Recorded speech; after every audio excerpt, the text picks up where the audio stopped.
Hi, I'm Jerry Banfield. I'm going to explain to you how Bitcoin is a lie, crypto is fraud, and ICP is the only thing that's real. Now, this will come as a shock to a lot of you, and I'll try and be as nice and compassionate as possible and walk you through each step of what I'm saying here.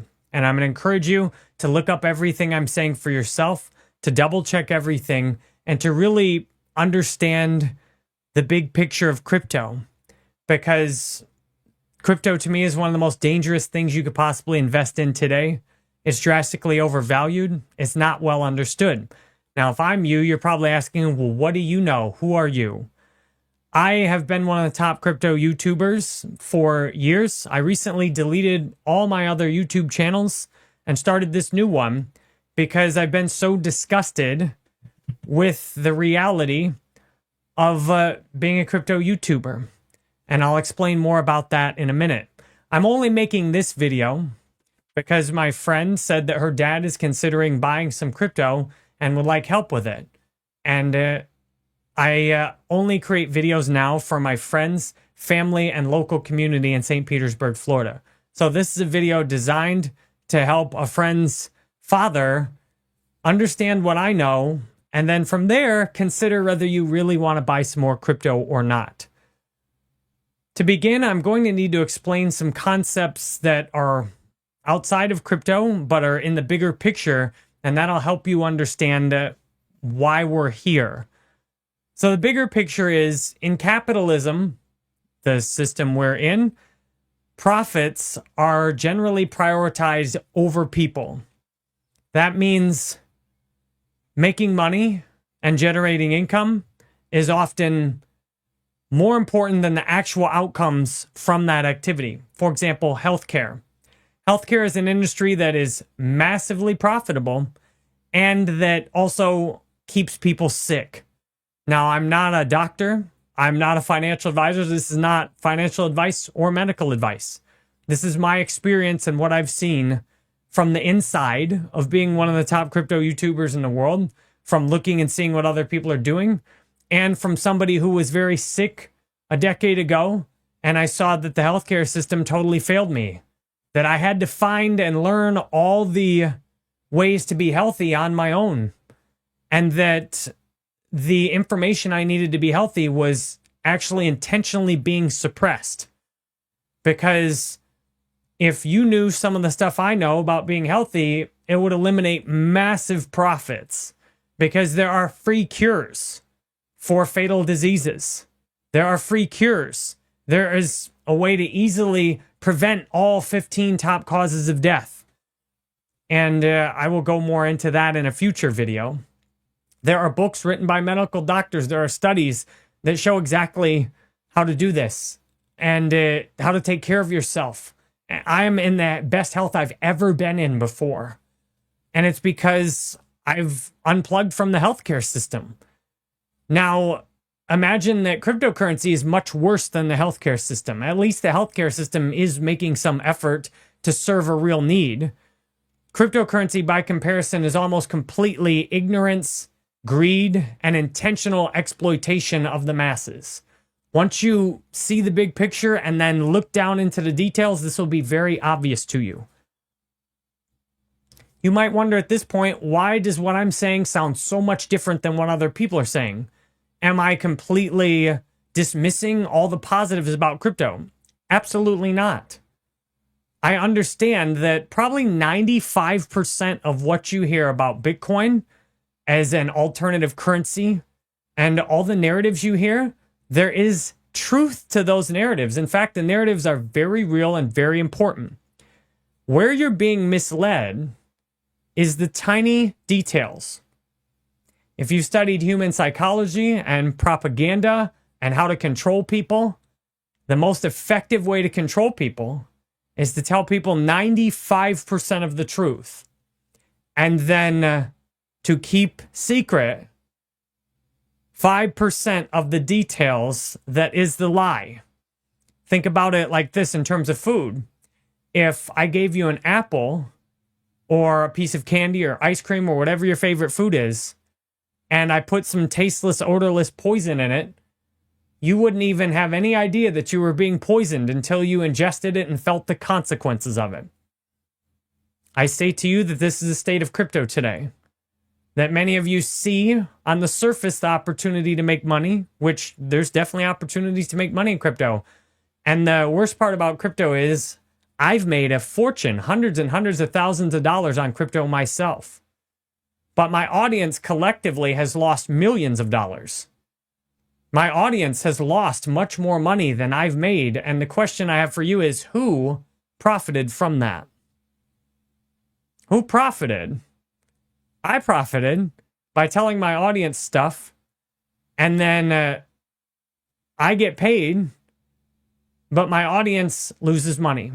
And this is the world of crypto. Influencers that are getting paid to tell you certain stories, bots that are pushing certain cryptos and certain narratives, influencers who've said anything to get an audience, who then take money to promote the biggest projects. The biggest projects often cheating at a level that would disgust you if you saw it, like I've seen it. And then utter confusion and ignorance in the masses. What I have now is clarity. There's only one crypto that to me does not fit into the rest of that, and that's Internet Computer Protocol, or ICP. Now, I used to be very bullish on Internet Computer Protocol because in what to me looks like lies and misdirection, Internet Computer Protocol is the real deal. It gives me what I really want out of crypto. And its market cap's about 1,000th of Bitcoin. And yet the rest of crypto seems to make an effort to intentionally suppress Internet Computer Protocol because it is the real. It is the truth. It gives you what you actually want. It fully fulfills the narratives you hear in crypto because it's the only thing that does that. The rest of crypto is actually very threatened. For example, if you were being unfaithful in your marriage, anyone who knew about it would be very threatening to you because they have knowledge that could wreck your life. And ICP, once you understand ICP, it makes it much easier to understand the rest of crypto. So let's talk about Bitcoin first. And I'm not going to name any other names besides Bitcoin because Bitcoin has an anonymous founder and I'm fairly safe attacking Bitcoin directly. Some of these other projects have teams of people and lawyers that will, if your voice gets big enough, that will go after you and try and silence you in one way or another, that will get your videos taken down, that will sue you. That's what a nasty environment this is. So I'm going to avoid mentioning any other coins in particular, but what I tell you is everything I'm saying about Bitcoin applies to every single other crypto. I've researched thousands of cryptos since being in Bitcoin and altcoins since 2014. I've researched thousands of altcoins. There's only one I see that does not meet what I'm saying to you. And this, unfortunately, ICP has performed poorly since I've started covering it. Why? Because all the profits are being made in selling people things that are fundamentally worthless and tricking people into buying things that are basically useless and cheap to create. When you have ICP, if people understand ICP, the entire rest of the fraudulent system is threatened. The same as if you know how to prevent the top 15 causes of death, if you know that, from what I've seen, the majority of surgeries are nothing more than a placebo effect. And in fact, if you compare the surgeries to a placebo effect, the placebo effect is often, doing a sham surgery is often just as effective as doing a real surgery. And the body heals itself despite most surgeries instead of because of them. Once you see that level of information, the healthcare system has a lot to lose from you knowing preventative care and how to take care of yourself. And the cryptocurrency system has a lot to lose from you understanding what Internet Computer is and seeing that it's the only crypto that actually does all that you think the rest of crypto does. So I'm not going to come around and hype Internet Computer up all the time anymore either, any more than I'm going to be on YouTube talking about, all these alternative healthcares. I'll talk to people in person about these things, but the system is rigged against you if you're doing that online, just as it's been rigged against me. Let's begin with Bitcoin, and let's talk about the 5% lie that many of you, almost everybody, has been universally fooled by. So I'll first address the 95% to let you know I'm very aware that our financial system has some very serious issues. I'm very aware that we need a peer-to-peer currency where you and I can transact. I'm very aware that we need a currency that could be global, and I'm very aware we need to send cross-border payments. I'm very aware of the use of DeFi and how much opportunity there is there. I'm very aware of the chance to buy and sell things like NFTs and to be able to sell on marketplaces that aren't centrally controlled. I'm very aware of all that. I'm very aware of how inefficient the banking system is and the fractional reserve banking system that leads to us depositing our money in the bank, and then the bank does whatever they want with 90% of our money, and they generally collectively only have less than 10%, sometimes less than 2% of all of our money actually available to be withdrawn at any given time. I'm very aware of all these things. I'm very aware of how when you have crypto, that it's like having digital cash. I'm very aware of the narrative that Bitcoin is digital gold. I'm very aware of all of the positive things that you have heard before. The question you might want to ask yourself is, what do I know that you don't know? What have I seen that you would like to see? And that's what I'm going to tell you about. And you can replicate and do this research very easily using ChatGPT by asking the right questions. Let's look at first what Bitcoin actually is. Bitcoin, in the simplest terms, is basically a spreadsheet secured by cryptography. What does that mean? In simpler terms, it's like a spreadsheet that has math problems to secure it. That's what the Bitcoin blockchain is in the utterly simplest terms. It's a spreadsheet secured with math. Now, does that sound like something that should be worth $2 trillion?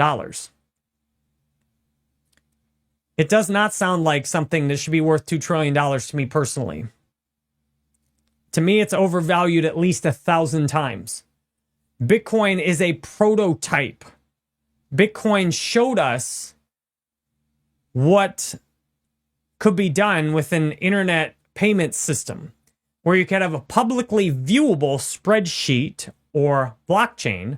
A blockchain is really just a spreadsheet, like Microsoft Excel or Google Sheets, where you have accounts and balances and transactions. That's all it is. The blockchain sounds mysterious and advanced. That's all it is. It is a database with this address has this much Bitcoin. This address sent that Bitcoin to that address. Very simple, very easy to understand. All of you can understand a spreadsheet. What's cool about Bitcoin and with crypto generally is that it uses math to allow you to do the transactions publicly, because if the entire thing wasn't secured by math, anyone could just go in there and update the spreadsheet however they wanted. What we generally do in our financial system is we have trusted third parties that access and manage our financial spreadsheets. Our existing financial system is just a bunch of spreadsheets with balances that Jerry Banfield's bank account has this much money in it. And then you have this centralized party that controls access to that. Bitcoin, the revolution with Bitcoin is that you could use math to control access.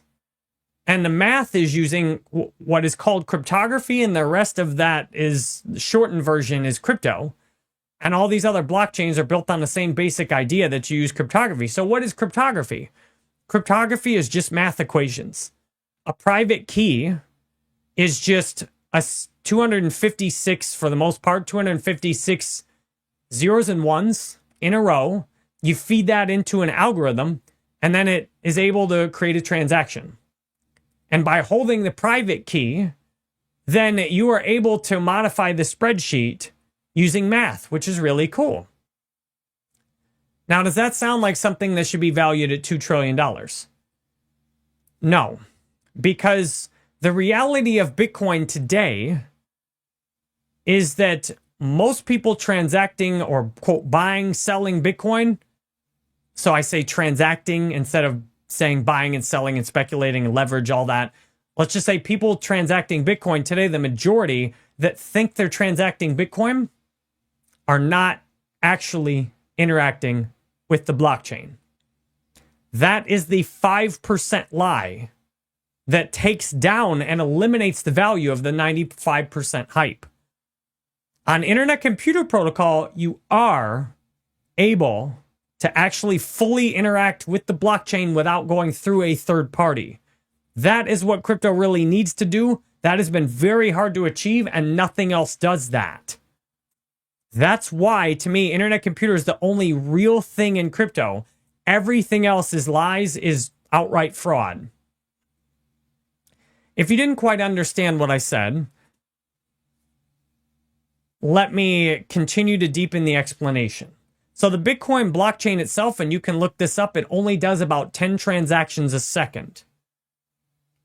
Keep in mind there are 8 billion people on Earth, and if the narratives for Bitcoin were accurate, you would need a blockchain that was capable of transacting about 80 billion transactions a day, assuming around 8 billion people would transact financially about 10 times a day, which is probably a minimum of what you would need. Think about how many things you buy every day, how many things you might sell, or transactions require multiple parties involved. 10 transactions a second is 3,000 or 36,000 transactions an hour. And in 10 hours, that's not very many transactions, is it? In 10 hours, that'd be less than 1 million transactions a day.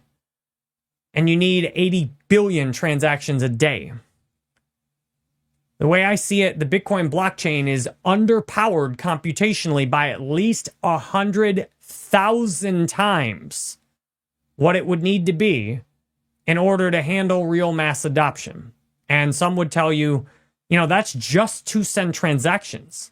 But here's the real lie that everyone hyping Bitcoin up either is ignorant of this detail, or they know this detail and they're holding the Bitcoin, and it's a Ponzi scheme that they want you to buy the Bitcoin from them so that they can make a profit off of it. How do you actually create a transaction on the Bitcoin blockchain? Well, most of you would have your money on a crypto exchange, and then you would withdraw it from the crypto exchange. And this is where the problem comes in with everything in crypto, that 99% of crypto transactions are actually conducted on a third party's website. Now, that might sound like it's not a big deal to you, right? You're like, so what? I'm on this crypto exchange. I give them $1,000, and they say I've got $1,000 of Bitcoin in my account. I don't see the problem with that. The problem with that is the crypto exchange is holding the actual Bitcoin, that you don't have the actual Bitcoin in your account. Now, if the crypto exchange allows you to actually withdraw the Bitcoin off the exchange into your own wallet, then you do have true ownership over it if your wallet will allow you to directly interact with the blockchain without a third party involved. Again, only Internet Computer Protocol actually does this. No other blockchain is computationally powerful enough to do this, and I'll explain why on that in a minute. But the fact is, the Bitcoin blockchain was created more than 15 years ago, as of 2025, around 16 years ago. And the Bitcoin blockchain, computationally, in terms of the raw processing power, think of your computer or your phone, how much the computer can process determines what you can do on it. The Bitcoin blockchain does very little computation. Basically, all you can do is send transactions or put little runes or little JPEGs into the blockchain. And there's only around 3 megabytes or so of space in an entire block of Bitcoin, which is every 10 to 30 minutes.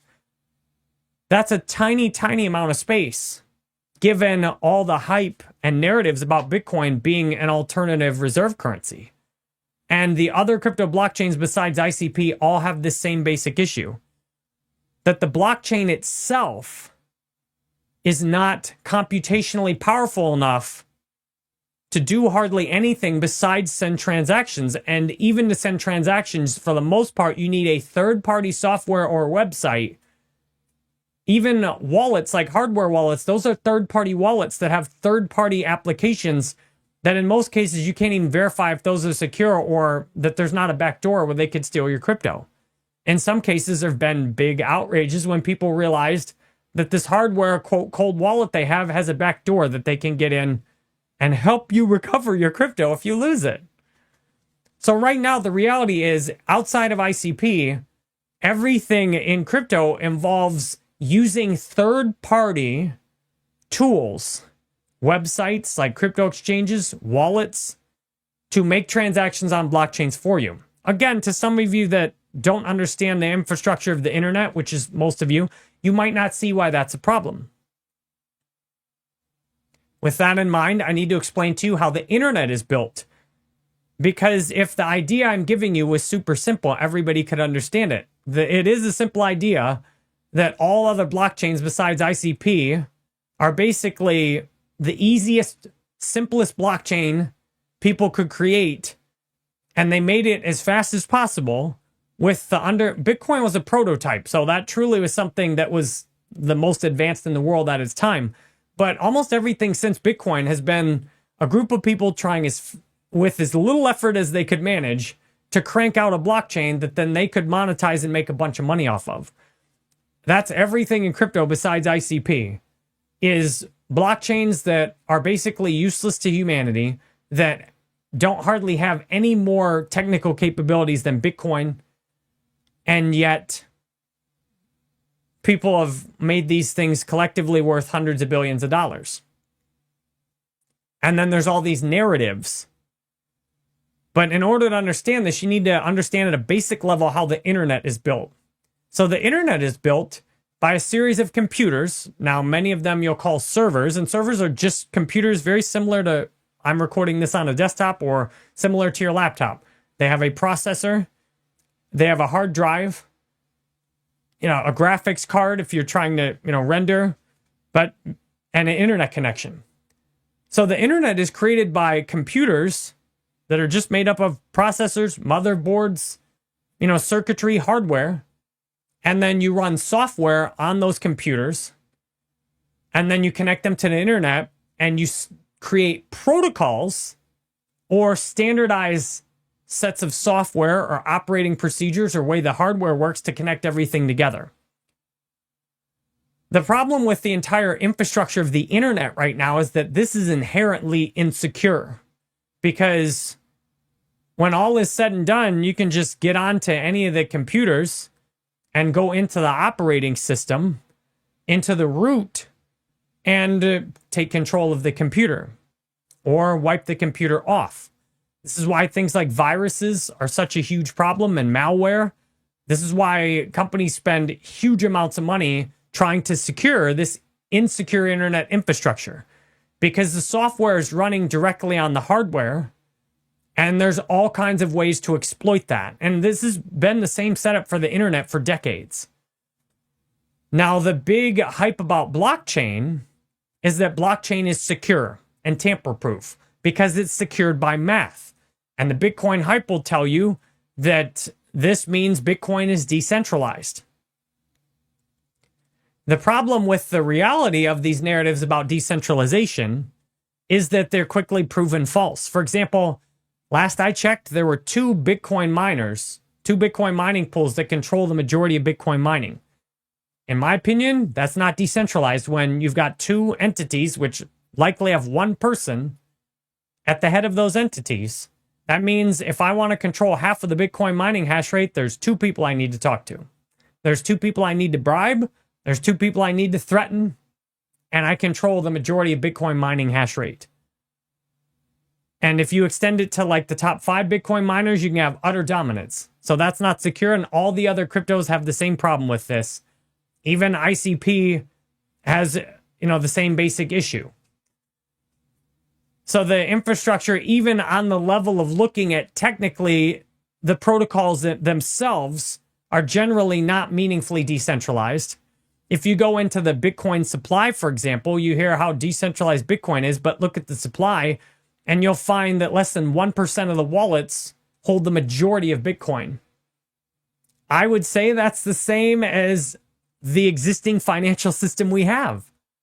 When you're hearing these narratives about Bitcoin standard and Bitcoin digital gold and new financial system, if it operates like the old financial system, where you need centralized third parties like exchanges to buy it, and you need centralized third parties like wallets or exchanges to hold it for you. And the mining is down to 2 to 5 people that control it, that the supply is in the hands of less than 1% of all the Bitcoin wallets have the majority of Bitcoin. That sounds a lot like our existing financial system, doesn't it? Where the 1% have the majority of the wealth, where centralized institutions, third parties control money, where there's a handful of people you could talk to change the world. Doesn't that sound like exactly what we've already got? And that's not even considering what I'm about to tell you. So the key detail of all of crypto being a fraud and Bitcoin being a lie is predicated on understanding what I just said and then combining it with this. Internet Computer Protocol is the only blockchain where you can go directly into the blockchain yourself without using a third-party wallet or web browser or website or crypto exchange. All the others, you have to use third-party stuff. And the third party in many cases is the first party. It is whoever the developer of the blockchain is. On Internet Computer Protocol, the blockchain is so powerful that it can actually host entire websites directly on the blockchain. Bitcoin cannot host a website. Bitcoin, it'd be difficult to even put a phone photo, or if not very expensive, to even put one phone photo on the Bitcoin blockchain. The Bitcoin blockchain cannot serve web, and to my knowledge, no other blockchain can serve a website. Because these other blockchains don't have enough processing power and have not been designed to do simple things like serve websites. So the reality of interacting with every blockchain besides Internet Computer Protocol, and even if you're buying Internet Computer Protocol on an exchange, this is the reality for that too, is that you are going into a centralized third party to interact and do crypto transactions, which means those transactions don't even necessarily happen on the blockchain. In most cases, they do not happen on the blockchain. For example, I mentioned this earlier. Let's go into detail on it now. If you're going on a crypto exchange website and you give them $1,000, and then you take your $1,000 and place a buy order for Bitcoin or for any other crypto, including ICP, their interface will tell you that you've got that Bitcoin or that crypto in your account now. Some of the worst environments, I'll say, do not even allow you to withdraw the crypto off the exchange. But many of the crypto exchanges, when you go buy, say, Bitcoin, you buy $1,000 worth of Bitcoin, and now your account says you have, point whatever Bitcoin in your account.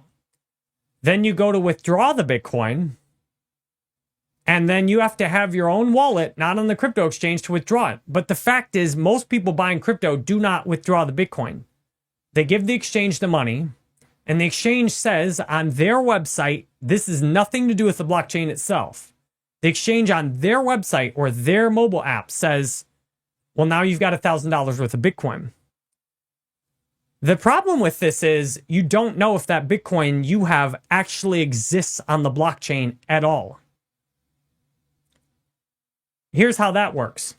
Because you're not using the blockchain directly, you are in a third party's website or mobile app, same difference. They theoretically have the Bitcoin that is for sale on their website. They have the private keys for that Bitcoin and any other crypto. The problem is, what we've seen happen with a lot of exchanges, what I suspect is happening with many exchanges today, and what is likely to continue happening as long as the public is unaware of this, which right now most are. Here's how crypto exchanges work. Let's say I have one Bitcoin, which is 100 and some thousand today. I send the crypto exchange my one Bitcoin because I want to sell it. I then go on the crypto exchange and sell the one Bitcoin. Now, I had that Bitcoin in theory in my wallet, and I sent that to them. Now it's in their wallet. They have the private key that controls it. When you go on there and you buy, let's say you buy that one Bitcoin it's still in their wallet unless you withdraw the Bitcoin off the exchange. Do you see any potential problems with that setup? What's to stop the exchange when I put one Bitcoin on there and I create a sell order for it, and let's say you buy that Bitcoin, now the exchange says it's in your account. What's to stop the exchange when I put my one Bitcoin on and you come along and buy it?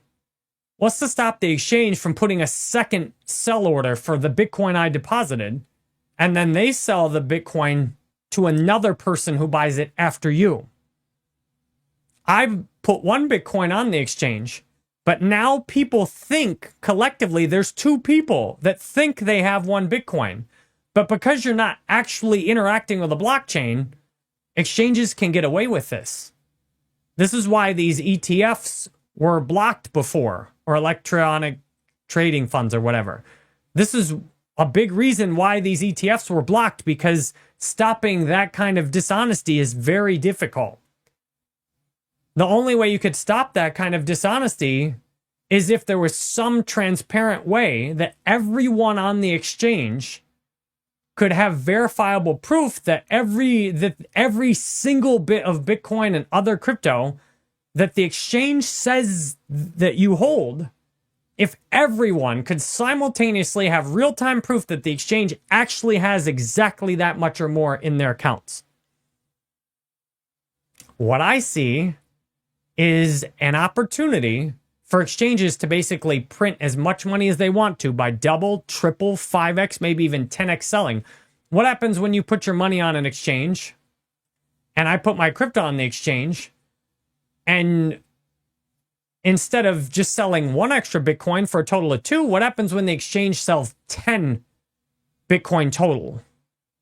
I deposit 1, I put 1 sell order, and the exchange puts 9 more sell orders.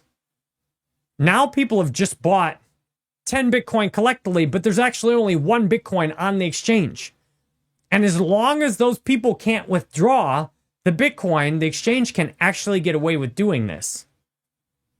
Now, if you combine that with the exchange can manipulate the price, so the exchange can intentionally sell more Bitcoin to buyers when the price is high.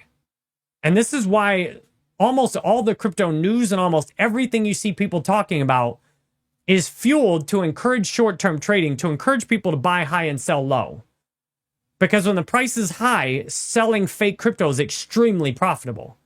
And then the way you get away with that, you sell all kinds of fake crypto at the top, then you crash the prices, and you get all the people holding the fake crypto to dump the fake crypto back to you. So let's say, for example, in this scenario, last bull market, a bunch of people bought a lot of Bitcoin at like 50,000. And then a lot of people bought the Bitcoin at like 50,000 and they sold it at 40, 30, 20, etc. Well, if the exchange fake sells a bunch of Bitcoin at 50,000 and then they accept fake buyback orders to buy back the fake Bitcoin they sold in the first place, you see how that works? The exchange sells a bunch of fake Bitcoin for 50,000 that they don't really have. And then they buy the fake Bitcoin back for 40, for 30, for 20. And then when they think the prices hit bottom at, say, 16, then the exchange buys a bunch of real Bitcoin to load up and prepare to do it all again. From what I see, this is what's happening all over crypto. And there's tools like leverage trading, options trading that support this. And when you combine selling fake crypto with leverage and options trading, you can financially engineer prices for certain cryptos to be artificially high, or like Internet Computer, artificially low. Do you see what a bad system this is? That for insiders, there's a massive opportunity to make money by being dishonest and selling crypto you don't have. Even more than that, though, I would say most crypto exchanges are dishonest. Most crypto exchanges don't have the crypto they say they have, and they're doing things with it that if you saw what they were doing with it, you'd pull your money off there immediately. However, there are likely some honest crypto exchanges.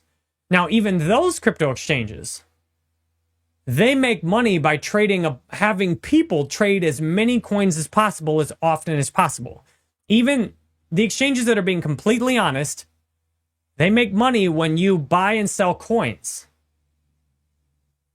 So these exchanges have an incentive to promote the idea of trading crypto, to promote the idea of buying the next meme coin, to promote cycles where you get people to buy, and sell, because that's where you get trading fees.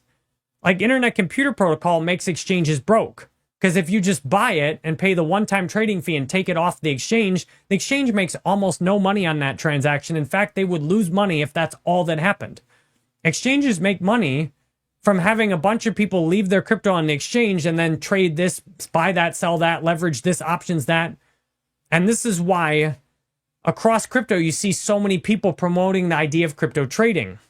Because as someone who is formerly a crypto influencer, I can tell you I got offers for $100,000+ a month. All I had to do was tell you to go copy trade me on a particular exchange. Copy trading is the most degenerate and nasty of the money-making influencing system in crypto. And you'll see plenty of influencers out there sending you to their copy trading platforms. And I saw the other channels doing this, and they're like, Jerry, with your audience, you can easily make 100,000 USDT a month. All you need to do, and keep in mind, that's for my audience. There were people with much bigger audiences than mine that are easily making millions of dollars a month. And from what I see, they're giving useless information to their followers. They're tricking their followers into thinking they have inside information, which there is some reality. And when I talk about the crypto mafia, we'll get into that in a minute, which makes this even worse. But then they send all their followers to these exchanges. And then when they place a trade, their followers automatically follow. So if they place a buy trade, the followers buy too. If they place a sell trade, the followers sell too. On the surface, this looks like easy money, doesn't it? But the reality is it's a shockingly exploitive system. And if you're not on the inside, if you're not getting that $100,000 a month to show the coins, you're going to usually be on the losing side of the equation. I'll continue to talk about the technical difficulties that make Bitcoin and other cryptos absolutely unusable, because I've only even covered crypto exchanges right now. So I've just covered the biggest problem. But deeper than that, there's another problem. So I've documented, and I'm not showing all this on the screen in the video version, so you should look this stuff up yourself. You should ask ChatGPT these questions. You should go see if you can verify what I'm saying. The next part that we need to cover is the reality of all the crypto applications that are built that say they're decentralized and all these other blockchains. So I'm not going to name names to avoid getting sued and attacked by specific projects, because this is a systemic issue. So these newer blockchains come out and they say, we're better than Bitcoin. We're faster than Bitcoin. You can build a crypto game on our blockchain. You can sell NFTs on our blockchain. You can do DeFi and have smart contracts on our blockchain. Our blockchain's faster than Bitcoin, more powerful than Bitcoin. Invest in our blockchain. That's what they say. But the reality is, technically, they operate almost the exact same as Bitcoin.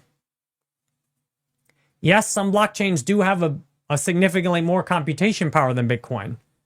But these blockchains are still 10,000 plus times less powerful than needed to serve mass adoption.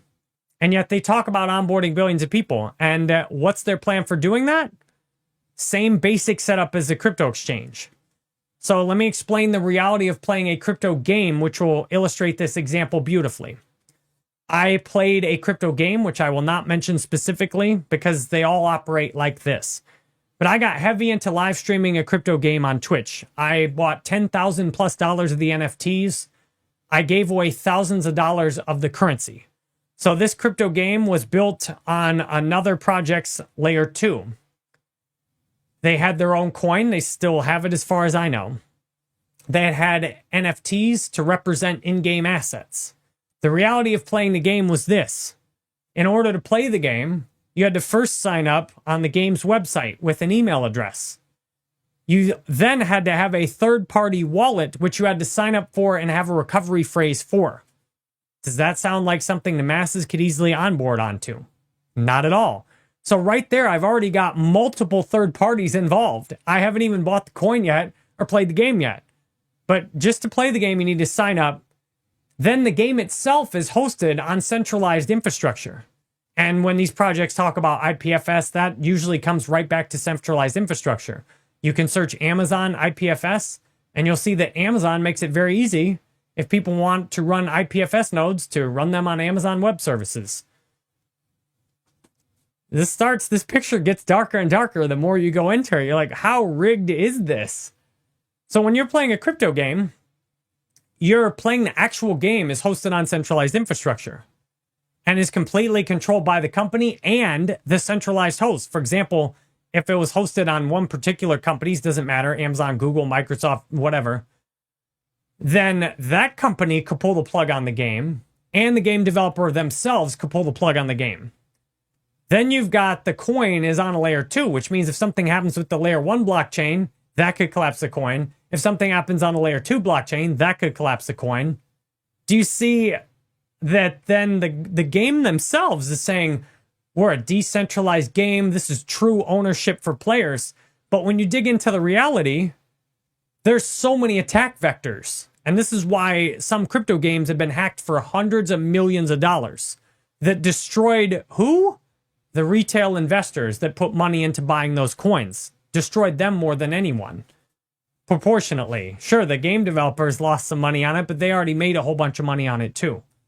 So the reality is, playing this crypto game, that I have to use centralized infrastructure to sign up to play the game itself. I have to use centralized infrastructure again to sign up for a crypto wallet. Then I have to connect the crypto wallet with the game systems. And then I have to use another marketplace built on the layer 2 to actually buy the NFTs. And then I have to connect all that together to actually play the game and trade the assets. And then meanwhile, the game is saying this is true ownership for players. Meanwhile, the game is selling people that this is something different, but the technical reality is that running a crypto game costs much more than running a regular game. That it's much cheaper to just spin up a regular old game on centralized infrastructure using one of the large stores like Steam, Epic Games. It's much cheaper to just put up a game that's totally on centralized infrastructure and takes regular old centralized payments with something like Stripe or PayPal. It's much easier, much more cost effective, much less risky to just make a Web 2 game. Do you see how the deeper you dig, the more problematic every single thing you've ever heard in crypto is? My goal by the end of this is to totally destroy what you think of crypto, which is what's happened to me. I've been deep in this, and almost everything is a lie. Because when you ask the average person, if I tell them there's this crypto game and it's built on this blockchain, the average person imagines that the entire blockchain, the entire game is on the blockchain, that the blockchain itself runs the entire game, that you could go directly into the blockchain and play the game and trade the assets, and then it's all hosted on there, and then if there's a DAO or voting, that the voting actually controls the game.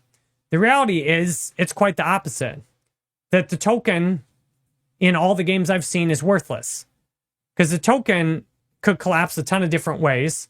The developers have full control of the game, regardless of the token holders. The developers make decisions that aggravate the game owners. And if the developers don't promote the project, their expenses are so high, if they can't sell a whole bunch of the coin, their expenses are so high to run a crypto game compared to even a Web 2 game, that the game's going to go offline rapidly.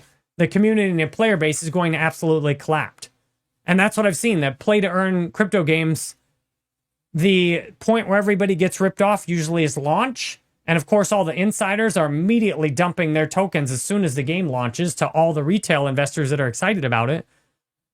And then they keep dumping the entire time the game is out. And all the retail investors that buy and hold and play the game are getting ripped off. And you could say that you could extend this across every other area of crypto, to DeFi, to staking, to quote, decentralized exchanges, it's the exact same problem I've just described. Because outside of Internet Computer Protocol, no blockchain even has 1/1000th of the power required to run something like a crypto game fully on chain.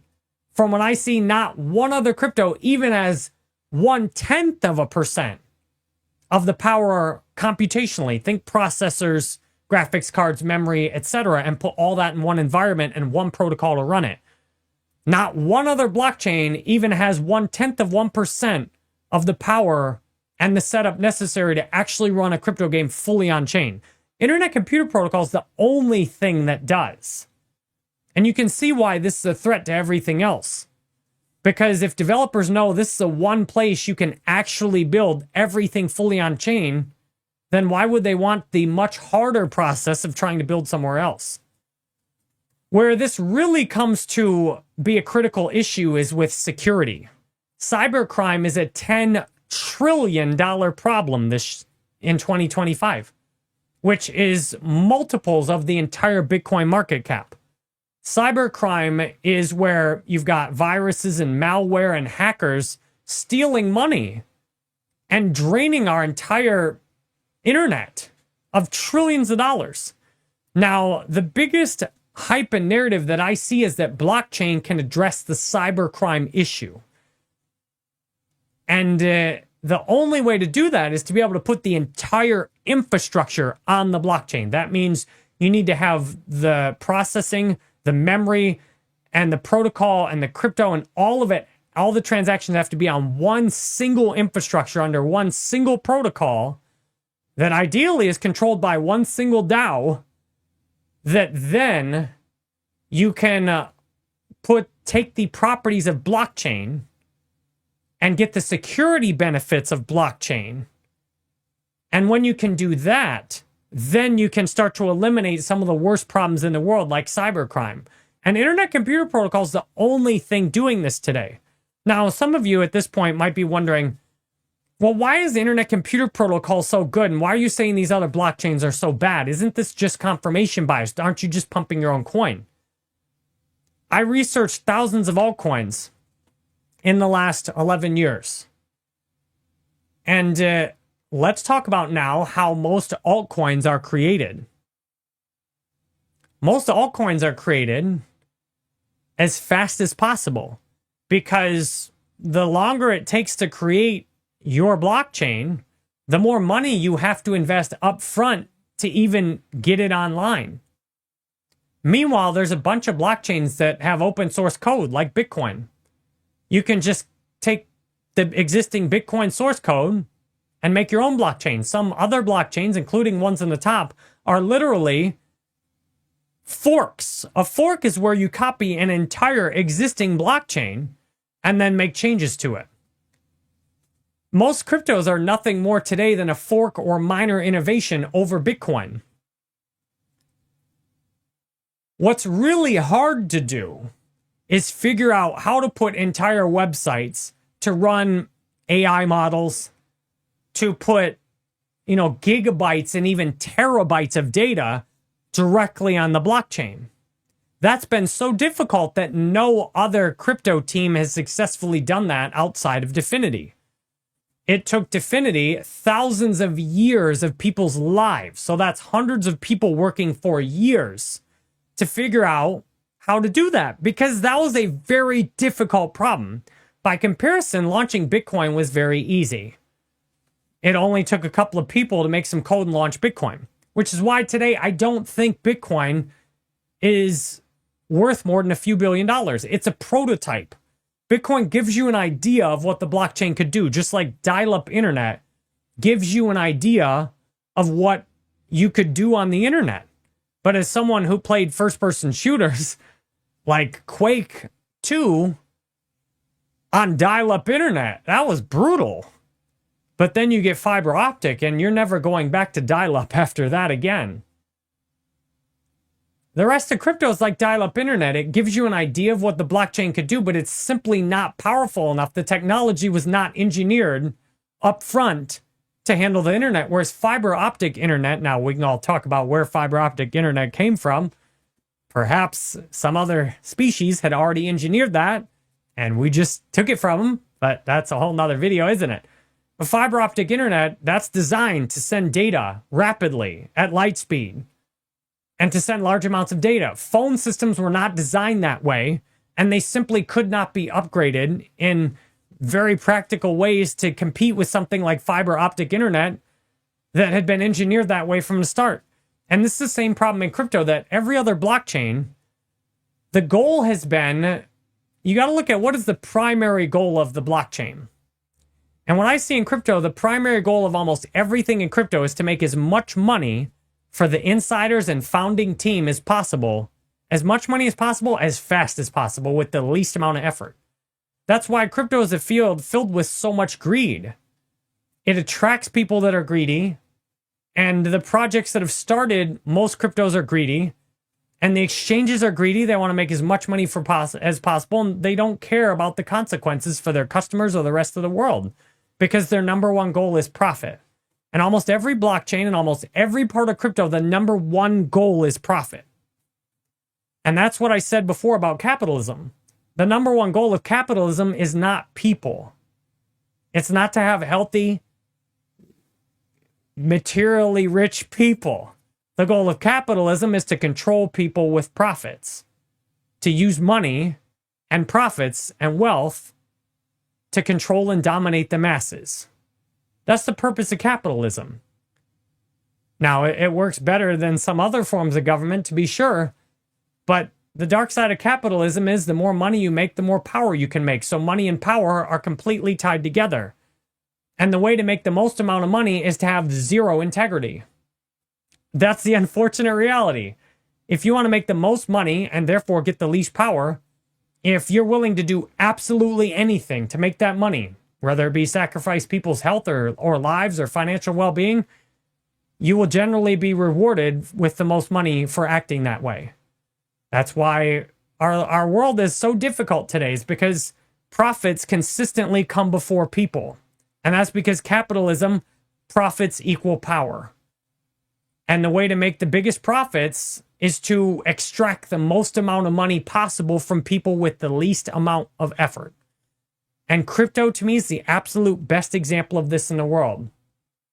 Every other blockchain, even Bitcoin, the goal was to make the simplest blockchain possible, to just make a minimum viable product, which in entrepreneur engineering terms is to make a prototype, something that gets the job done as easy and quickly as possible.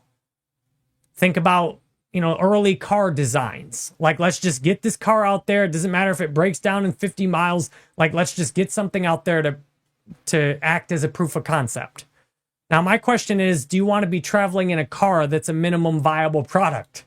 That's just the easiest thing somebody can make as fast as possible. Do you want to fly in a spaceship that's a minimum viable product? A lot of the early spaceships that companies made blew up. And some of the ones they made further on blew up too. Now, me personally, I want to ride and invest in something. And I obviously have like 5, 6, 7,000 internet computers still at this point, even though I sold some. I've locked mine up for 8 years. So obviously I have, this is where all my money personally is. All the rest of crypto has taken the minimum viable product approach. Picture it this way. And this is what it looks like to insiders. Let's say I have $100 million and I see that crypto is booming. I see how well Bitcoin's done and some of these altcoins have done. Now, one approach I could take would be to do like Definity, an internet computer, and I want to engineer the absolute most dominant technology that completely does what you need it to, that you can reinvent the internet with it. So if I go to research what that would take, turns out that could cost $200 million to do that and take years. So if I have $100 million, do I want to borrow more money and invest in something that'll take years? In most cases, no. Not if I'm selfish and profits are all I care about. Let's look at another approach. I have $100 million. I can pay 5 people who know about crypto take another blockchain, copy its code, give it a name that's going to attract people to identify it with it, change enough stuff where you can promote it and say, this is way better than Bitcoin. Copy the most advanced blockchain you can get a hold of. Just copy that code. Make a couple of changes. And let's say that cost me $1 million. So I spend $1 million to pay 5 people who really know what they're doing to copy code, modify the blockchain so that now I have my own blockchain. And guess what else I have? $99 million. I have my own blockchain and I have $99 million left. So what I think I'll do with this $99 million now is I'll pay in exchange several $1 million to list my token. I'll pay in exchange a few more $1 million to manipulate the price of my token, to create huge spikes in demand and to crash the price occasionally so I can get back more of it. And then I'm going to spend millions more dollars to pay influencers to push my coin. And I'm going to spend millions more dollars to pay projects to say they're, quote, building on my chain, even though my chain's not that powerful because I just copied somebody else's chain. So what you see on the outside, you see people doing great marketing for this chain. You see all these people that say they're building on this chain. Oh, by the way, I'm going to spend a few $1 million also to manipulate the metrics. I'm going to pay networks of bots to push videos about my blockchain. I'm going to pay networks of bots to do artificial transactions on my chain. And then people covering my chain that I've paid to cover it, and I'm using bots to push their channel, those people are going to then point to the metrics I've artificially inflated with bots. Then I'm going to pay people to put their money on the blockchain and give them a high APR for it. And then the people I paid and I'm pushing with bots are going to use the total value locked as a metric to prove how great my blockchain is. And then I'm going to hold the majority of the supply, and I'm going to sell that supply myself.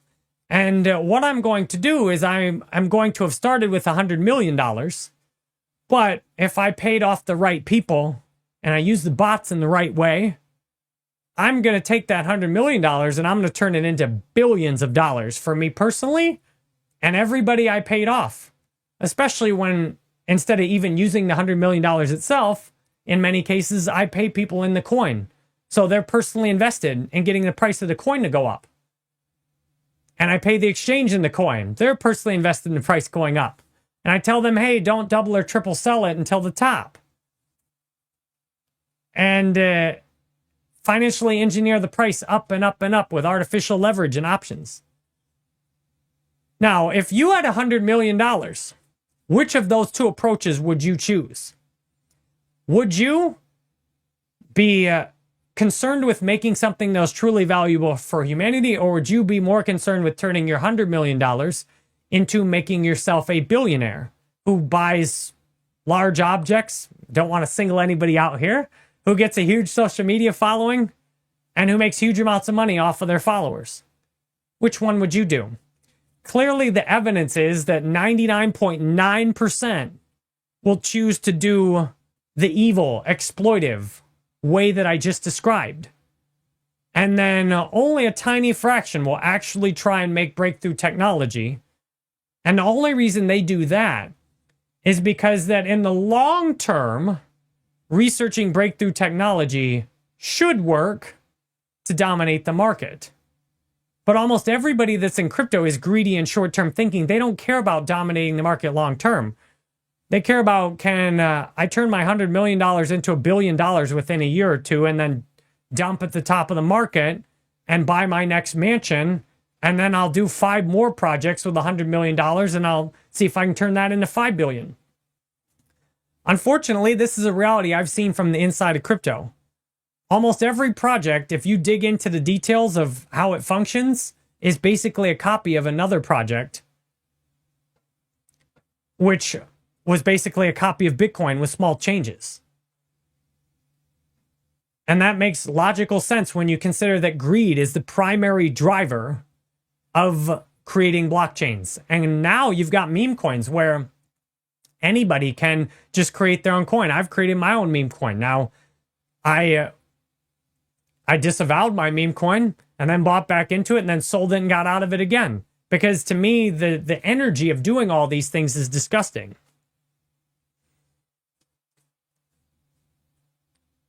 Crypto is very much, for retail investors, a trap that's similar to junk food. If you're hungry, junk food can seem very satisfying. But when you keep eating junk food over and over again, you'll be poisoning the health of your body. Whereas if you're not that hungry, junk food might tempt you, but things like fruits and vegetables may not even get you to want to eat them. So it's very easy to tempt you with junk food all the time. But the junk food is poisoning your body on a small level. It's poison, and repeated small levels of poisoning over and over again then put you in poor health. And when you're in poor health, you won't be thinking straight. When you're not thinking straight, you won't think for yourself, and you'll then feed your money to the healthcare system. You see how the entire system appears to be rigged completely against you to constantly extract value from you at every single point in life. Now, to me, that's what makes this whole reality fun. That's what drew me here. I'm like, you know what? I can help balance this reality. This reality that's so stacked against people. That's basically a matrix that drains all of you of your energy. And meanwhile, gets you to think that it's giving you exactly what you want. Crypto is the worst matrix system I've ever seen in my life. I've participated a lot in that. Even talking about ICP became something that was disgusting to me, because if I've told you once that this is the best technology in crypto, by far it makes every other crypto useless.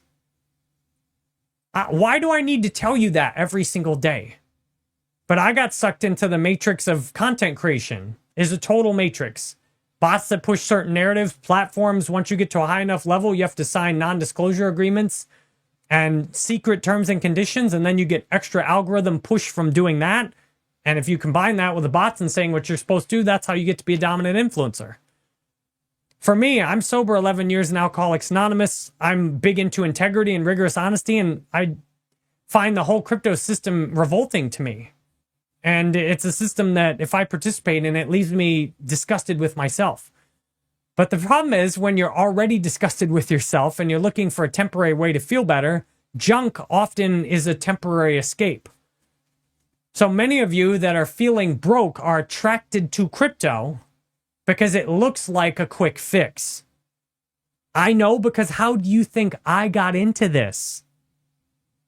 I got into this 2014 when I was first getting sober, and I was in the toilet, just, finances absolutely sucked. And I was just constantly addicted to everything. I saw crypto and I'm like, great, this is the get rich quick scheme I've been looking for. I bought Bitcoin at the top repeatedly and sold it at the bottom repeatedly. I managed to lose thousands of dollars buying Bitcoin when it was a few $100s. Because I'd buy the hype at the top at 600, and I'd sell it at 500. I'd buy back in at 400, sell at 300, buy back in at 450, and sell at 250. Then buy back in at 170, and finally get some profit selling for 200. But then I had 60, 70 Bitcoin back in the day. Why did I sell it? So I could make faster profits in other coins. But today, the entire system seems to be completely rigged to stealing from you. And the only antidote to that is your looking for the truth. Your unwillingness to cooperate with having value extracted. Your taking inventory of, why am I really here? I talked to a guy in person that told me he bought a certain crypto. And he was telling me how he put $20 into this crypto. And he said, Jerry, when this crypto 1000X's, I'm going to be able to use that to buy a house or to start a down payment on a house. And I said, you do realize, based on the market cap of this crypto 1000Xing is nearly financially impossible. This crypto, which was not Bitcoin, this crypto would have to be worth more than all the real estate in the world combined. For this crypto to 1000X, it would have had to have been worth hundreds of times more than Bitcoin is today. Now, where did this guy get that idea? He watched somebody on YouTube saying that this crypto was going to 1000X. And I know for a fact that the particular crypto he was talking about has armies of bots. If you say that that crypto is going to go to a high price, there are armies of bots that will push that video. And the effect is that anyone that's out there saying that crypto sucks and is going to zero, your voice gets silenced among all those bots pushing the hype videos. And what then happens is you get people like my friend. This is a guy I very much like in person. And he buys $20 of it. Now he's all hyped up on it and he's telling other people about it. He's trying to get other people to buy it. And then I try and tell him about Internet Computer. And I think I even sent him $50 of Internet Computer. And it's like he can't hear what I'm saying because I'm not promising him instant 1000Xs. I'm not telling him how it's going to take over the whole financial system because everybody's going to use it. But what I see when I look at those hype videos, the same hype videos he watched, I see that somebody's blatantly and provably lying.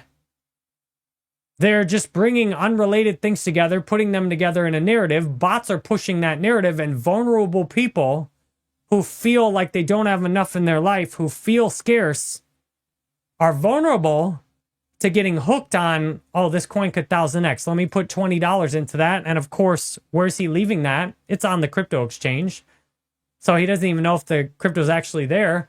But he puts $20 to this crypto. Now, meanwhile, this particular crypto, this crypto has such a big market cap that they are in a position where they can bribe politicians.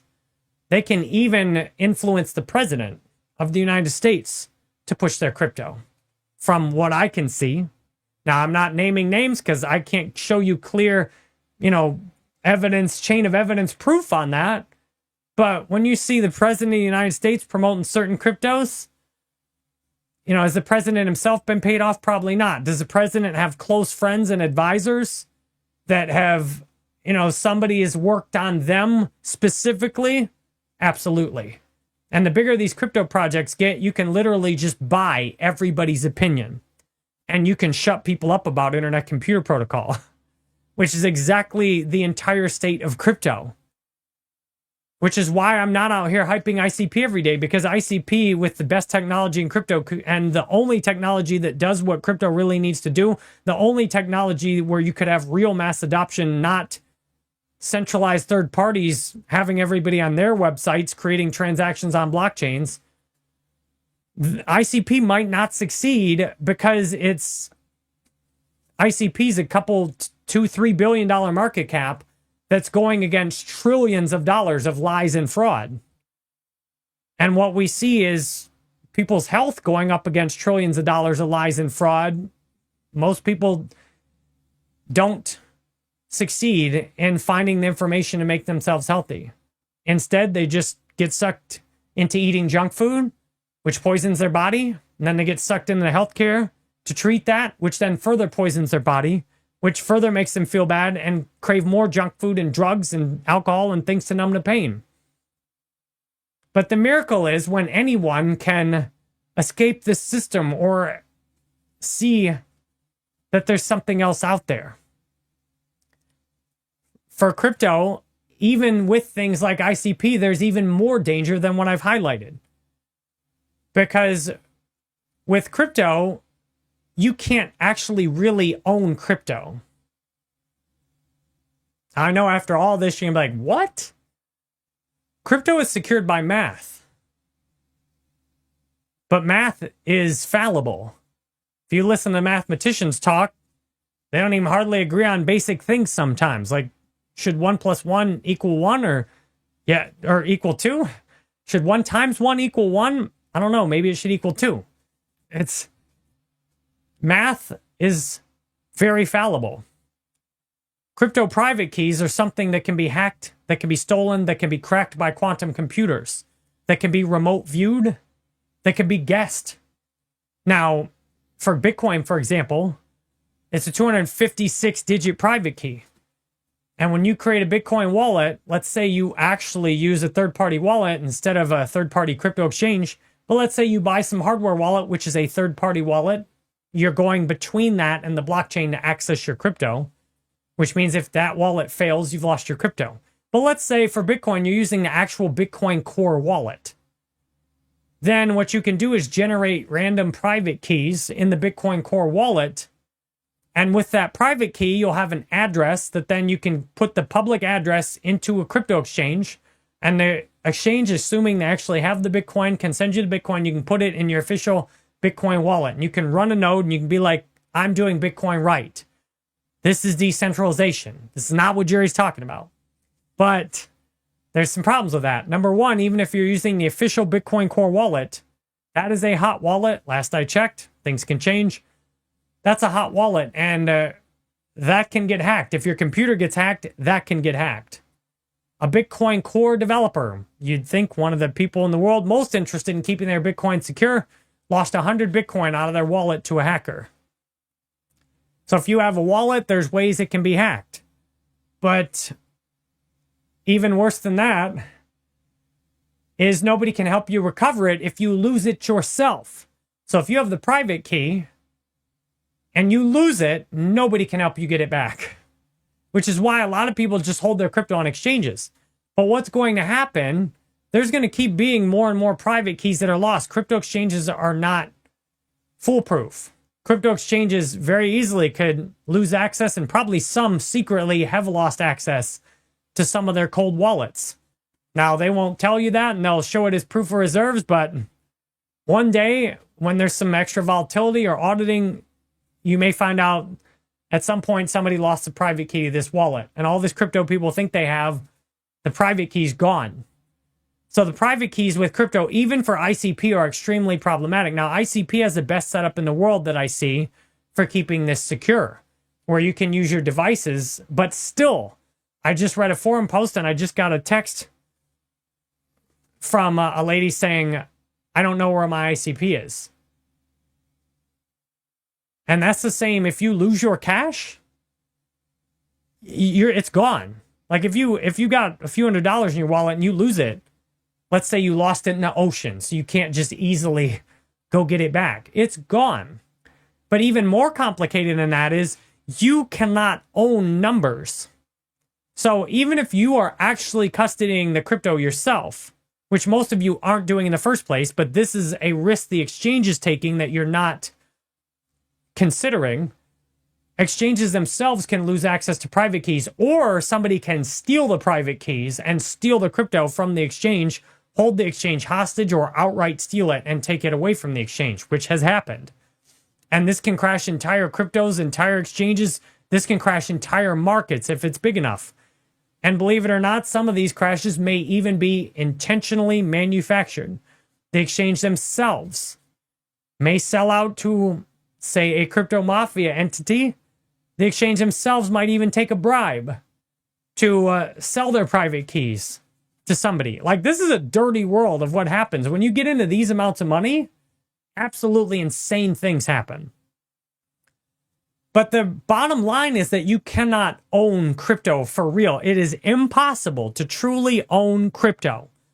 Let me say that again in case it didn't sink in. It is impossible to truly own crypto. Why is that? Because private keys are just numbers and you cannot own a number. Now, with things like, let's say your Google account, I have a Google account and I have a password. I obviously don't own the password. Anybody could just put the password in and sign into my account. So then I have two-factor authentication to prevent somebody from hacking and stealing my password and signing into my account. But I can't truly own my phone number either. Somebody could steal that. So then I have a passkey. Well, then if I lose my device and I lose my password, at least Google could help me get back into my account. Especially somebody like me, you know, Jerry Banfield. I could go to Google and say, hey, my phone got stolen. I lost my password, but I'm actually Jerry Banfield. Here's my driver's license with my date of birth. And Google could go into their systems and change my password and remove my two-factor authentication and say, here you go, Jerry. Here's your account back. Now, this is how our regular financial system works. And this is why our insecure internet mostly works, even though there's trillions of dollars getting hacked off it. You have these centralized entities that can play God over these systems and fix things for you. With crypto, you do not have that. Even with Internet Computer Protocol, if you sign up for an internet identity and put it on your device and you get your 24-word recovery phrase, if you lose your device and your recovery phrase, you're finished. No one can help you get that crypto back. It's gone. Same thing if a crypto exchange screws up their recovery phrase, they lose their hardware wallet, somebody steals it, there's a fire. Now, I'm sure they have a lot of fail safes, but nothing is perfectly fail safe. It is very easy to lose your crypto. And a lot of the value in things like Bitcoin is because so many people have lost it. Now, that might make you bullish at first. Like, that's awesome. There's so much that is truly removed from the supply. But that is a massive barrier for entry to new people. And that keeps this system in place. Self-custody is so difficult that it encourages this system of big brother, big sister, third parties, centralized companies, banks, governments will hold your crypto for you. Just put your money on this exchange. We'll hold that crypto for you so you don't lose it. It looks like to me the projected dystopian path for crypto is that centralized custody is going to be how most people hold their crypto. And as I explained, centralized custody is open to double, triple, 10x selling the crypto, and centralized custody totally defeats the purpose of blockchain. The whole excitement about Bitcoin when I was in it back in 2014 was that this is something governments couldn't censor. This is a public spreadsheet that everybody can see where it is, and that we can just pay and send money back and forth to each other, and that we can transact globally and we can't be censored. But the fact is, if you're trusting centralized entities to hold your Bitcoin, you can be censored. You can very easily be taxed. You can be confiscated. One crypto exchange that I use just started this year reporting all your gains automatically to the IRS. Kind of surprising they got away with not doing that for so long. But it's very easy to tax people on centrally held crypto. And many people got into crypto thinking they could dodge the tax authorities, which I'm not encouraging. Or they could, get into sketchy things with their money, which again, I don't encourage because that kind of stuff leaves you feeling bad. Like if we want to change the tax system, we should work together and do that financially and legally, through our established political system, not through people trying to use things like crypto to cheat it. But if you've got everything held by centralized custody, what happens when you've got everything held centrally? You have this system where the entire value proposition of crypto has been compromised. The whole value proposition of crypto is that you and I can transact without a third party getting involved. But the fact is, if I'm buying crypto on an exchange and sending it to you on an exchange, there's multiple third parties involved in that process. There's the crypto exchange, it's the environment where they host it, and any of those third parties can be compromised. ICP is the only crypto that even comes close to fulfilling the vision of a truly decentralized internet. Nothing else even is within 1/1000th of catching up to ICP computationally. Now, I imagine it looks like there are other projects trying to copy ICP because there are scenarios where the future of crypto is ICP.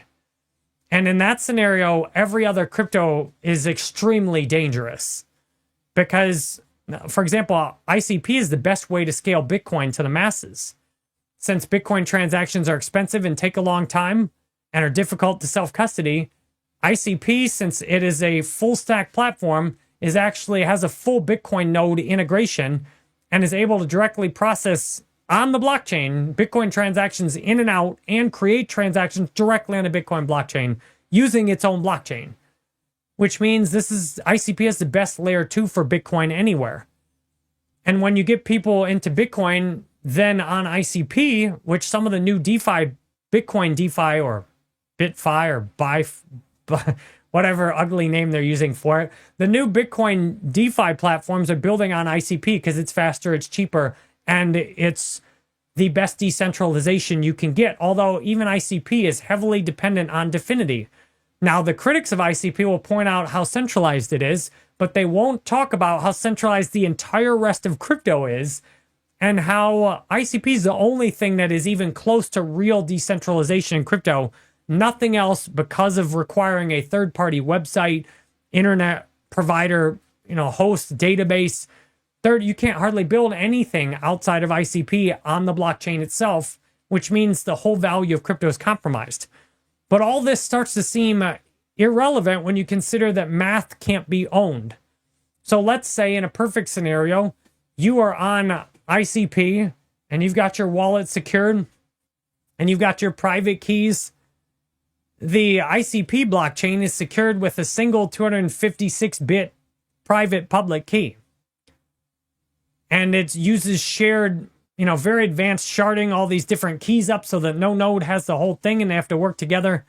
But even there, all I have to do is crack that 256-bit private key, and you're going to hope it has some centralization into it, because otherwise the blockchain's mine. Blockchain's mine. And with Bitcoin, you can see exactly what the public key is for the largest wallets. If one person out of 8 billion anywhere in the world cracks that private key, they have full control over the Bitcoin. You see, you cannot own math. You cannot own a number. And all the Bitcoin private keys is 256 digits of zeros and ones. Zeros and ones. 256 digits. You can't own a series of zeros and ones. You can hope to keep zeros and ones secret, but nothing stops people from guessing. In fact, there are websites today that go through and guess thousands and thousands of Bitcoin private keys every second. Now, there's a lot of Bitcoin private keys with 256-bit encryption. That's 2 to the 256 possible private keys. That's a lot. That's like 10 to the 80-something power. That's like finding a grain of sand in the galaxy. So, that's pretty small. It's not likely to be guessed. But here's the thing. Hackers can steal somebody's private key. Thieves can steal somebody's private key. And there are extra sensory abilities. I'll put it this way without getting too deep. There are extra sensory abilities, remote viewing, psychic. Even if you don't believe in these things, they are real. And even if 99.999999, even if 99.999% of the people who say they're psychics and remote viewers, even if 99,999 out of them out of 100,000 are frauds and fakes, which, the majority of people are either frauds or fakes or inept at practicing these extrasensory abilities. It only takes one person who's really got the gift to use it. I estimate there's a decent number of people on this planet. Out of 8 billion, there's probably thousands of people on this planet that are capable, if they chose to. Now, a lot of the people with these abilities would not choose to use them this way, but people can be coerced, bribed, forced to. Sometimes that makes the abilities not work, but other times can make them work better, unfortunately. It only takes one person to go in there and crack that private key for one of the big Bitcoin wallets, one of the exchange wallets, using some of these extra sensory abilities. Or, if you don't want to get too woo-woo conspiracy, it only takes one person with a quantum computer that can go search in the realm of possibility instead of searching into hard reality. So today, cracking something like a Bitcoin private key would not be very useful with a regular computer, although you can use regular computers today to guess thousands and thousands of Bitcoin private keys every second. I think some are even up to 10 or 100,000 Bitcoin private keys a second that they guess. Well, when you're working in numbers like 10 to the 80 something, it doesn't really matter if you guess tens of thousands or 100,000s a second. The odds of you finding something are near zero. But they're not zero. Let that sink in. You literally could guess a private key to a big Bitcoin wallet. It is possible. Now, the odds are close to zero, but they are not zero. And this same thing applies to every other crypto, unfortunately, including ICP. But quantum computers Now, you got to assume that what you are publicly aware of is way behind what's actually happening in the background. It would only take one person with control of a quantum computer to decide that they want one of these private keys. And they could even find a private key. For example, there are people who've lost thousands of Bitcoin and the public key of that address is known. You could only need one person that has a quantum computer, where quantum computers can basically run through a huge field of possibilities rapidly. Whereas most computers are either in a 0 or a 1 state. I did that opposite. Most computers are either in a 1 or a 0 state. That means in order to guess private keys, they have to guess concrete private keys essentially one at a time. Although if they have multiple processors, you could make a bunch of guesses at once in theory. Now, quantum computers, the way they work, they're in a state of flux where you could essentially put an algorithm in and say, here's the desired output. And the quantum computers are shifting rapidly between ones and zeros, so they're not even necessarily in one or the other. But this helps you solve things, at least in theory from what I've read. This makes it possible to crack things like encryption exponentially faster than you could crack it with a regular computer that has to say, guess one private key at a time and would take forever to guess 10 to the 80 something power private keys. But you could take a quantum computer, if it had enough qubits lined up, which I estimate that's close.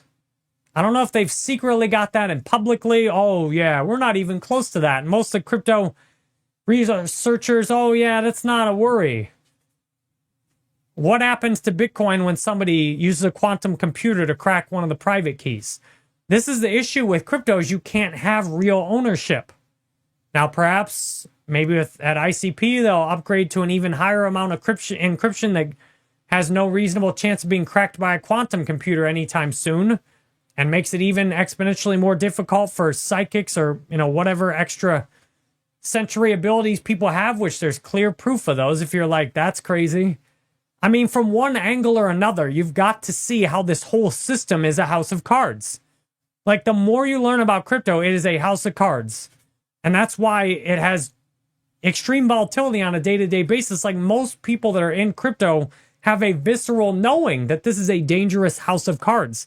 And that's why a lot of people now just create meme coins, just YOLO into a meme coin and don't even want to bother investing in some of the more marketed higher value blockchains or the best technology like ICP. It's like, why even bother investing in ICP when this whole system could go to zero? Why not just see if I can 50x my money today on a junk coin? But most of the time you're going to be distracted and you're going to lose your money, 99 times out of 100. What you can't do in crypto is just invest in and hope that by diversification, you're going to win. You can't do that because it's not true diversification if everything you're investing in is just like everything else. For example, if you invested in 50 companies that did the exact same thing in the exact same place, that wouldn't be diversification. That'd be insanity. Because especially if all 50 of those companies are competing over a limited amount of people, you wouldn't see that as diversified. So when I did this before I understood ICP and I understood the things I'm telling you, I bought 50 different cryptos and I'm like, I'm diversified. But I researched and I'm like, I'm not diversified because 49 of these cryptos are basically worthless. And only one, this is how I found ICP, is I sought to learn which cryptos in my portfolio were actually the best. And I found that some of the content creators I trusted, some of the people I'd been watching and supporting on Patreon, when I did my own research and looked into ICP, it took me 5 minutes to prove they were blatantly lying to me and to their hundreds of thousands of subscribers. And this is not like a case of ignorance. You try and give people the benefit of the doubt. It's like, oh, this person just doesn't know what they're talking about. Like, when you have content creators saying that they have the best data in the world, they have this huge database that they don't share with anyone, and this drives their investing decisions, and then they do a comparison of ICP versus the junk coin that they're shilling, and they literally just exclude metrics which you could look up in 5 minutes or less yourself at dashboard.internetcomputer.org, and you could see, like, this person is lying. Obviously, they can't be that ignorant. They looked at the data. They saw that it directly went against their point and they dropped it. For example, ICP does more transactions than anything else in crypto by far. And the only cryptos that are even competing are ones that are, from what I see, are cooking the books, manipulating their transactions, inflating the blockchain with a bunch of unnecessary transactions, things that don't really add value to the blockchain. ICP does more transactions alone than any other blockchain. The founder, Definity, Dominic Williams, says that ICP does more computation than all other blockchains in existence combined. But when you watch crypto YouTubers, many of them won't even talk about it. So you see that the system we're in, even ICP has serious flaws, and everything else is so much more flawed and dystopian and risky than ICP. This is a bad system. And to me, the only position that makes sense, not financial advice, for most people is to just not participate. If you're wondering, okay, well, what's an alternative? The first alternative, if you're attracted to crypto, you might want to take inventory of yourself. Because when I was attracted to crypto is when I felt like I didn't have enough. And my greed brought me to crypto thinking that I can get more by doing less. That's the mindset behind most of crypto, is to get more by doing less. Now, ICP does not fit that mindset. They put an incredible amount of research and money that no other project has. No other project appears to even have put in 1/10 of what they have into ICP, if not 100th. But all the rest of these projects, they're created out of a greed mindset that I want to get as much as possible, as fast as possible. So if you're attracted, if you watched a video and you're thinking about buying some of these cryptos, or if you bought them without considering and researching all this stuff yourself, which is what most of us do. I didn't research all this stuff when I bought Bitcoin. I had a friend tell me about it, and I bought Bitcoin right afterwards. I barely even looked into it.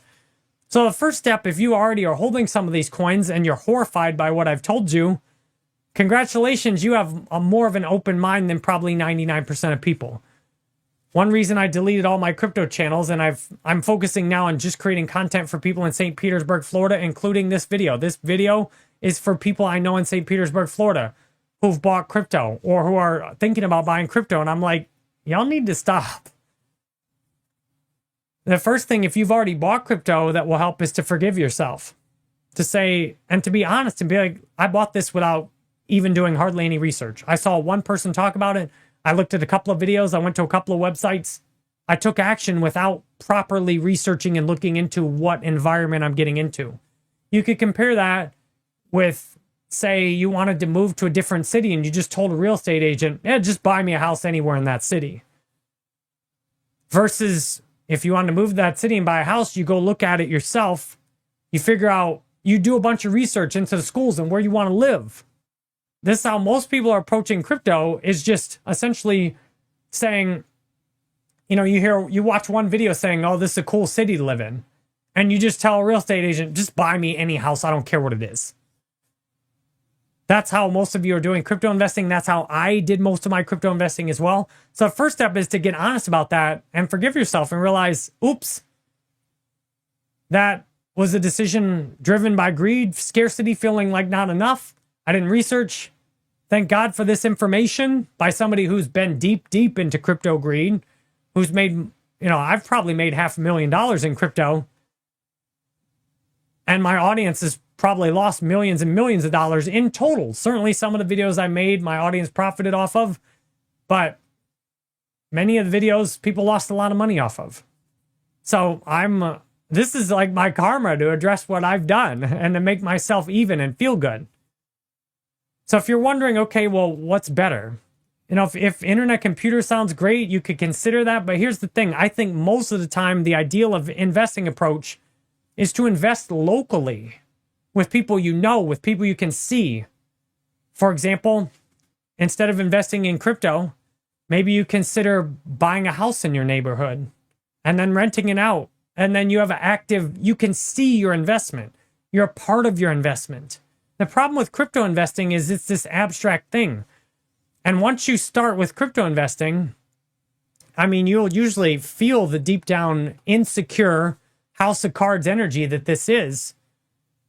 Lots of times in life, you make that first bad decision. You go through the gateway. You take that first smoke or that first drink. Like me, I took that first drink of alcohol and it was 11 years to get out and get sober. If I hadn't taken that first drink of alcohol, I don't have to go through 11 years of suffering. With crypto, you buy that first crypto and now you need to research it more. Now you need to watch crypto videos. And unfortunately, what most people are doing when they're watching is simply reinforcing their existing decision. This is why Bitcoin has become such a big lie today, because almost nobody who's holding Bitcoin wants to hear what I just said. And one reason I deleted all my crypto stuff is because I get tired of preaching to an audience that doesn't want to hear what I have to say, that doesn't want to hear that the whole system you're participating in is gigantically fraudulent. Almost nobody cares to even look for the truth, and the people that find it generally would rather keep quiet and make their money and not tell you about it. And then the few people like me that actually do talk about it, what happens to us? Channel gets attacked by bots. You have to worry about lawsuits. Some of these cryptos file fake, copyright claims, take my video down. People hate and hate and hate because I say their favorite coin is garbage. I mean, I've researched thousands of these. They're all garbage except ICP, all of them. And even ICP has critical flaws, which I just described. And I finally, warmed up to myself. Like, I have, 6,000 worth of ICP today. I don't want any more. I've got enough. If I'm going to invest anywhere, I'm going to invest in my community with people I know. I'll pay down my own debt. I'll buy a house. I'll buy a car for somebody else and help them out. Like, the idea with investing is something that is really powerful. But to me, it's most powerful when you use it to consciously create joy in a way that you're involved in. And if you just want to make money without being involved in it, that's kind of a gross energy, isn't it? And this is what most people are doing. Most people in the world today, just giving somebody else, here, take all my money. I don't care what you do with it. Just give me back as much as possible. Ew, that's nasty. Imagine doing that in your relationships. That's disgusting. Like, to me, the joy in life comes from investing with people I know in places I know where I'm building my community locally, where I get to really see the fruits of my investment.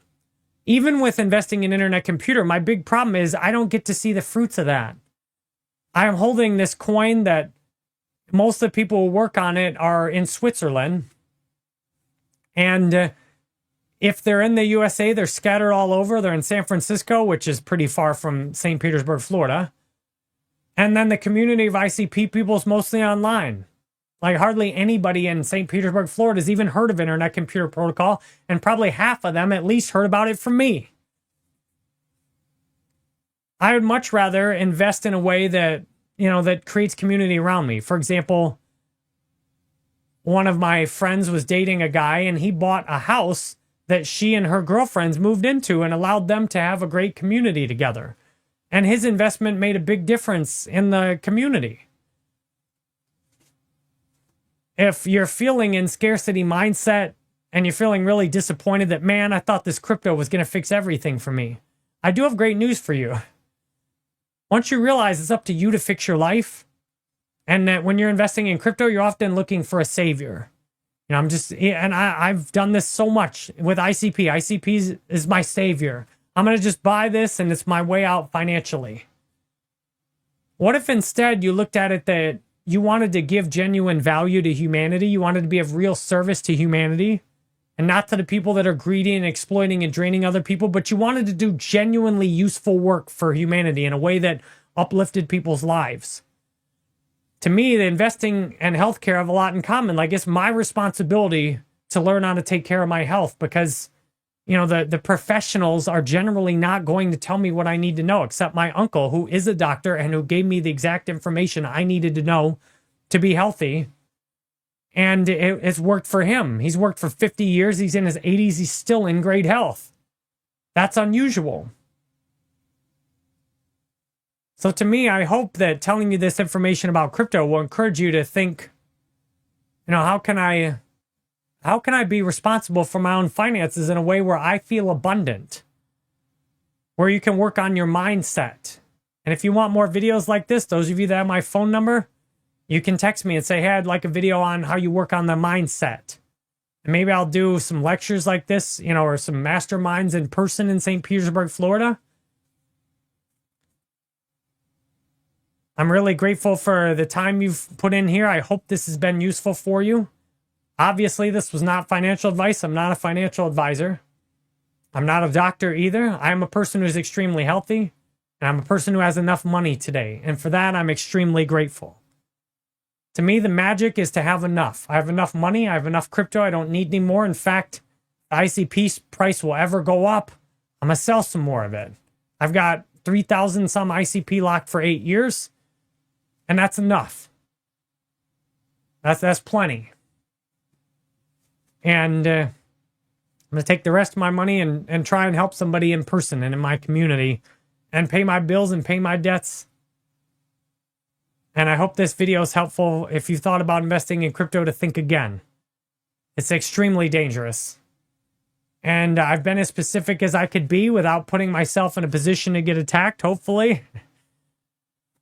And things are even worse than I've mentioned on here. I can only mention so much in a video. It's even worse, though. But the silver lining is, to me, this is a game we've all chosen to play, like incarnating here on this planet.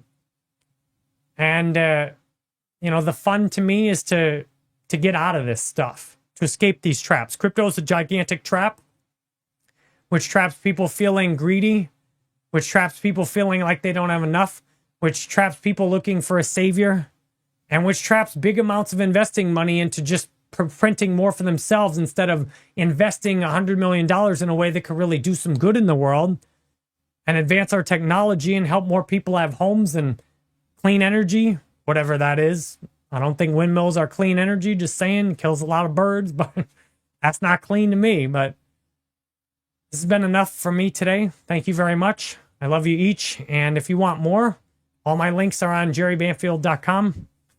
And I'd love your feedback on this video if you know me locally in St. Petersburg, Florida.